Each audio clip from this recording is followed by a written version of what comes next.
आज माघ पूर्णिमा की पवित्र तिथि है। श्री गुरु रविदास जी की 649वीं जयंती का पावन अवसर है। इस पुण्य पर्व पर मुझे आप सबके बीच आने का सौभाग्य मिला है।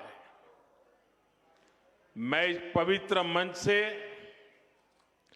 श्री गुरु रविदास जी को प्रणाम करता हूं।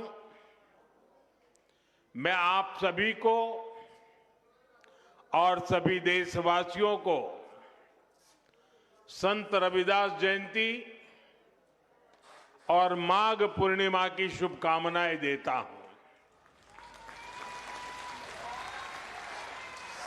भाइयों बहनों, आप सभी जानते हैं मेरा रिश्ता श्री गुरु रविदास जी की जन्मभूमि काशी से है।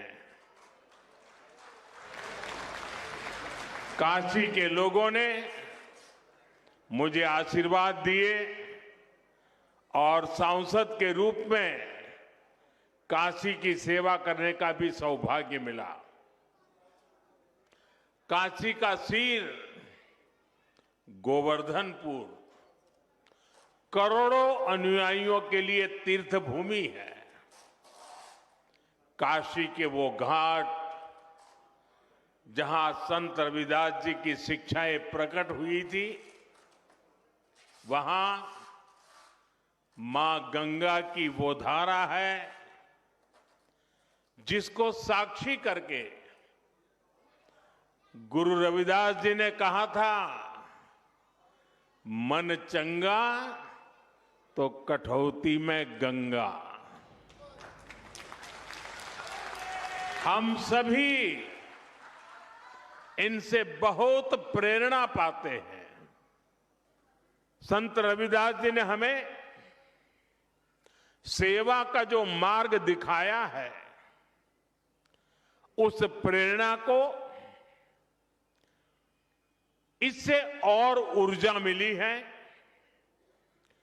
मैं इस स्नेह के लिए आप सभी का हृदय से बहुत बहुत धन्यवाद करता हूं। साथियों, आज मुझे एक और बात की भी खुशी है। अब से थोड़ी देर पहले ही संत रविदास जी के नाम पर आदमपुर एयरपोर्ट का नया नामकरण हुआ है।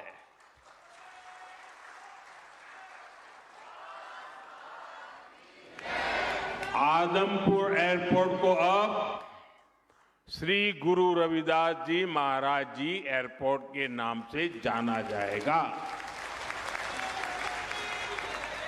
इसके साथ भी एक और भी कार्यक्रम हुआ आज। इसके अलावा हलवारा एयरपोर्ट की नई टर्मिनल बिल्डिंग का उद्घाटन भी किया गया।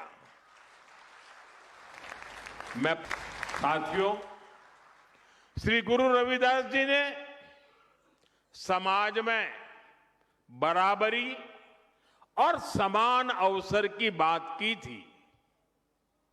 इसी भावना से अयोध्या के एयरपोर्ट का नाम महर्षि वाल्मीकि इंटरनेशनल एयरपोर्ट रखा गया। अब आज का ये आयोजन उसी भावना को आधुनिक रूप दे रहा है।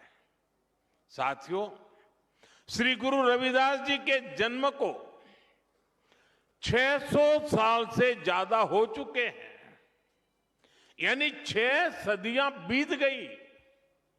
आप देखिए, उस दौर में भारत ने कितने विदेशी आक्रमण झेले, कितनी हिंसा और अस्थिरता झेली। एक और बाहरी हमले तो दूसरी ओर भीतरी चुनौतियां और ऐसे कठिन समय में काशी में रविदास जी जैसे संत का जन्म हुआ था। उन्होंने समाज को झकझोरा। उन्होंने हमें सिखाया, एक ही माटी के सब भांडे, सभा का एको सिरजनहार। रविदास व्यापे अकई गट भीतर, सबको एक ही घड़े कुम्हार। अर्थात हम सब एक ही मिट्टी से बने हैं और हमें बनाने वाला एक ही कुम्हार है।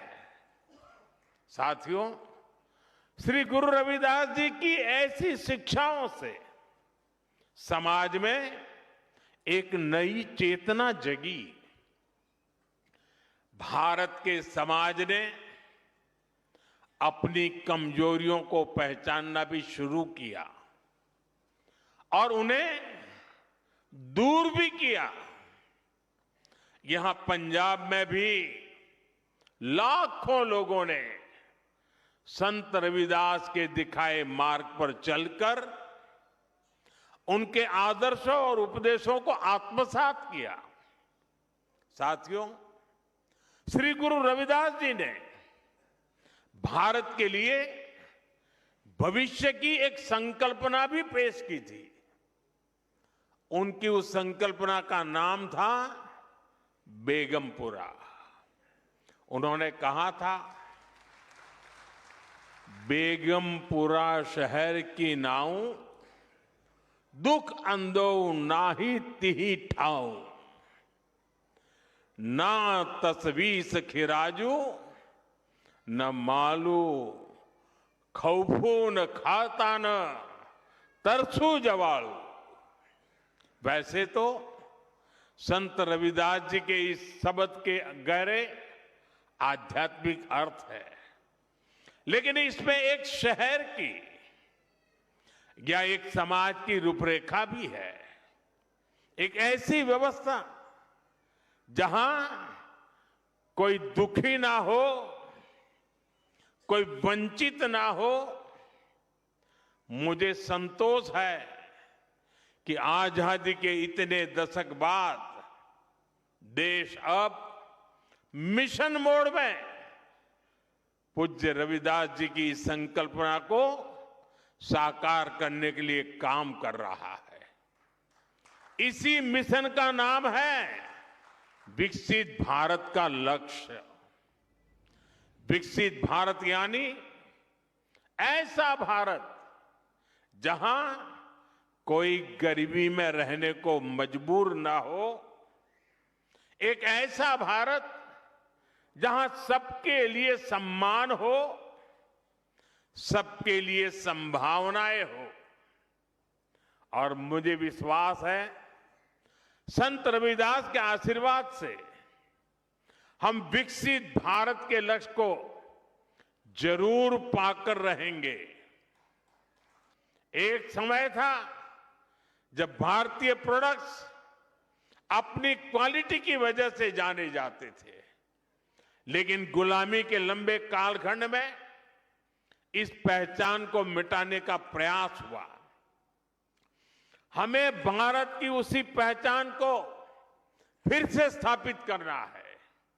हमें पूरी ताकत लगानी है कि हम अपने प्रोडक्ट की क्वालिटी ज्यादा से ज्यादा बढ़ाएं, ताकि हम उस मार्केट के रूप में स्थायी जगह बना सके, लोगों का दिल जीत सके।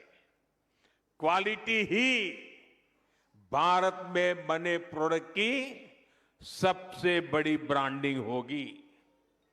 तभी हम वहां के मार्केट में मजबूत पकड़ बना पाएंगे।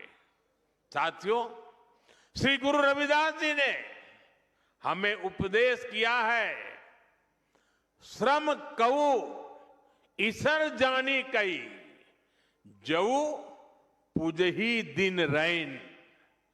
रविदास तिहि ही संसार मह सदा मिली सुख चैन।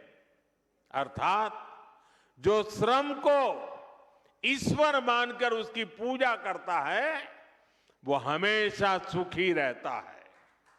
इसलिए आज देश श्रम की पूजा कर रहा है।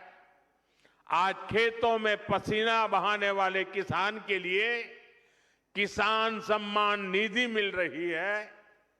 यहां पंजाब के किसानों को भी पीएम किसान सम्मान निधि के 6,000 करोड़ रुपए से अधिक मिले हैं।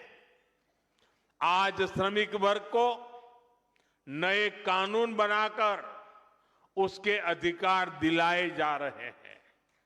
हमारी सरकार गुरु रविदास जी के विचारों को निरंतर आगे बढ़ा रही है। जैसे अब संत रविदास जयंती का राष्ट्रीय स्तर पर आयोजन होने लगा है। कई राज्यों ने इसे आधिकारिक मान्यता दी है। उनकी स्मृति से जुड़े स्थलों पर फोकस किया गया है। पिछले कुछ वर्षों में काशी के सीर गोवर्धनपुर में हुए प्रयास इसी दिशा में ठोस कदम है। मध्य प्रदेश के सागर में श्री गुरु रविदास जी का मंदिर और संग्रहालय बन रहा है और मुझे ही उसका शिलान्यास करने का सौभाग्य मिला था। मुझे भरोसा है इन प्रयासों के जरिए हम अपने समाज की नींव को लगातार मजबूत करते रहेंगे। इसी विश्वास के साथ मैं एक बार फिर आप सभी को श्री गुरु रविदास जी की जन्म जयंती की शुभकामनाएं देता हूं। सभी पूज्य संतों को प्रणाम करता हूं। जो बोले सो निर्भय, जो बोले सो निर्भय, जो बोले सो निर्भय। श्री गुरु रविदास जी महाराज की जय। श्री गुरु रविदास जी महाराज की, श्री गुरु रविदास महाराज की बहुत बहुत धन्यवाद।